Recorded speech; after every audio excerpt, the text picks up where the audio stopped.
তেওঁলোকে 80 বছৰ সাধাৰণ শ্ৰেণী হৈ আহিলে আৰু বাঢ়ি থকা সময়ত সাধাৰণ শ্ৰেণী হৈ থাকিব কি আৰু তেওঁলোকে এতিয়া লোকৰ ওপৰত মানে SC হৈ পেলাই তেওঁলোকে চপনে খাটিবলৈ আহিছে ঠিক তেওঁলোকৰ লাজ নালাগে নে বাৰু চপনে খাটিবলৈ শব্দটো শুনিবলৈ বেয়া মোৰ ক'বলৈ বেয়া লাগে তথাপিতো কৈছোঁ তেওঁলোক চপনে হ'বলৈ আহিছে চপনে কথা উত্তৰ নিদিওঁ চপনে যি প্ৰতিবাদ কৰিব ঘৰৰ পিয়ালিত বহি চপনে হামৰাও কাই কান্দিব তাতকৈ বেলেগ ক'বলগীয়া মোক প্ৰশ্নটো সুধিছে আৰু কোনোবা কেউ সম্প্ৰদায়ৰ সংগঠনে হুংকাৰ দিছে প্ৰতিবাদ কৰিব বিচাৰিছে আন্দোলন কৰিব এই সম্পৰ্কত আমাৰ ক'বলৈ কি আছে আমাৰ ক'বলগীয়া এইকাৰণে নাই আমি সেইবিলাক শক্তি বুলিয়ে ভবাই নাই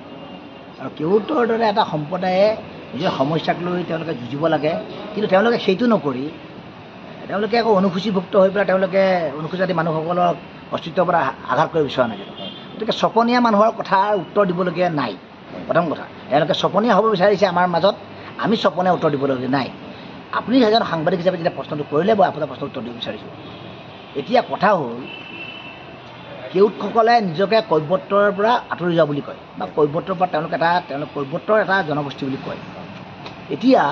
যদি কেউট সম্প্ৰদায় কৈৱৰ্তৰ জনগোষ্ঠী আছিলে তেওঁলোক এটা সময়ত কৈৱৰ্তৰ পৰা আঁতৰি গৈছিলে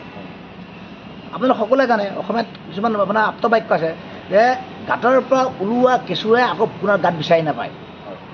পায় জানো নাপায় নহয়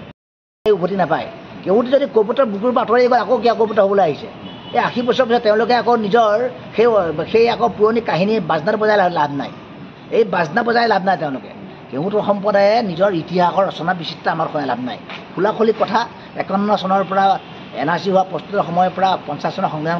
মানে গৃহীত হোৱাৰ সময়ৰ পৰা আজিলৈকে অনুসূচিত জাতি হিচাপে অসমৰ 16টা সম্প্ৰদায় আছে তাৰ মাজত আকৌ জাল কেউট তেওঁলোকৰ কেউট সম্প্ৰদায়ৰ অন্যতম এটা ঠাল ঠেঙুলি জাল কেইটাকো আমি আৱৰি খামি আমাৰ লগত লৈছোঁতো গতিকে আমি আৰু বেলেগ কথা শুনিব লগা নাই যি আন্দোলন হৈছে আন্দোলন চলি থাকিব কিন্তু তেওঁলোকে কৈছে যে কাৰ ভাই হয়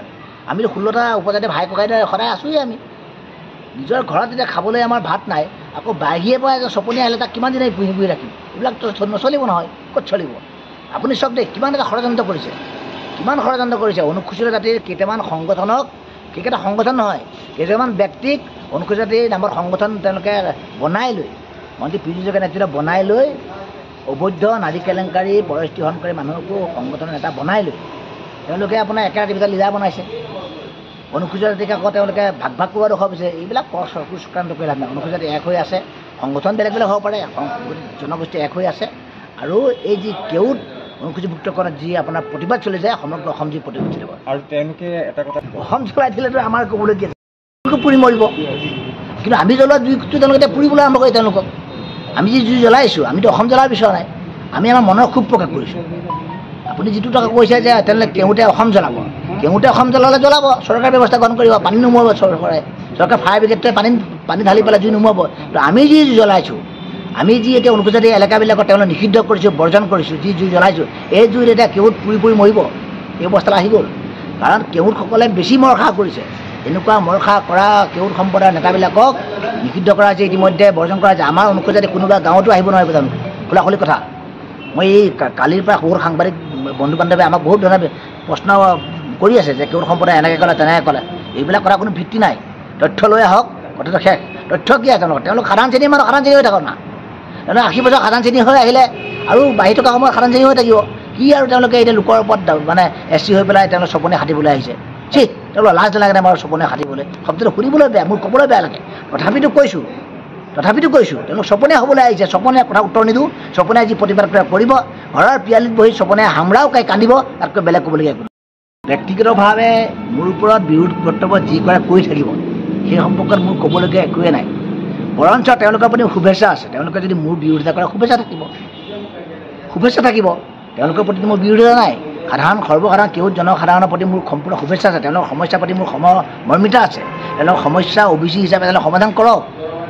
কিন্তু কথা হ'ল কি সেইটো নকৰি খুব বেছিকৈ আগুৱাই নি মই যে আগতে কওঁ এডেও দুডাল লুটানে আছে তেওঁলোকে এখুব দুখুবকৈ 80 বছৰ পিছত আহি এতিয়া তেওঁলোকে অনুসূচীভুক্ত হ'ব বিচাৰিছে আৰু এই কাৰ্যত মন্ত্ৰী পীযুষ হাজৰিকা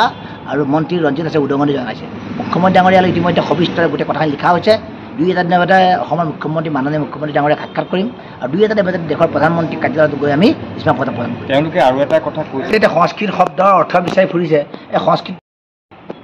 কেউটসকল তেতিয়া ক'ত সোমাই আছিলে